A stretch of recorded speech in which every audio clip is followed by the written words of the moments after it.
বিসমিল্লাহির রহমানির রহিম। প্রিয় দর্শক, আজ একটি মাসআলা নিয়ে আমরা পর্যালোচনা করব। সেটা হলো নামাজে সূরার তারতিব রক্ষা করা।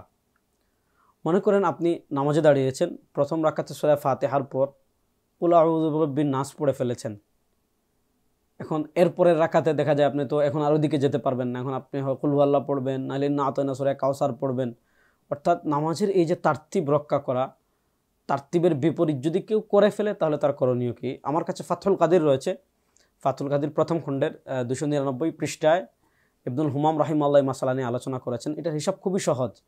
নামাজের সূরার তারতিব রক্ষা করা মুস্তাহাব। আমরা যারা নামাজ পড়ি ইচ্ছাকৃতভাবে আমরা মুস্তাহাব কেন কোনো আমলই ছাড়ব না।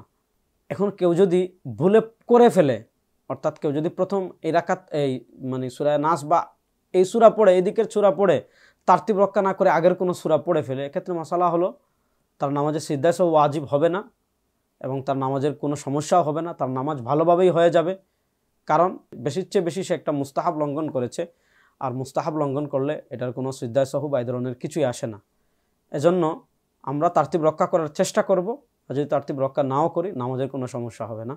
আজ এ পর্যন্ত। আল্লাহ সবাইকে ভালো রাখুক, সুস্থ রাখুক। আসসালামু আলাইকুম ওয়া রাহমাতুল্লাহি ওয়া বারাকাতুহু।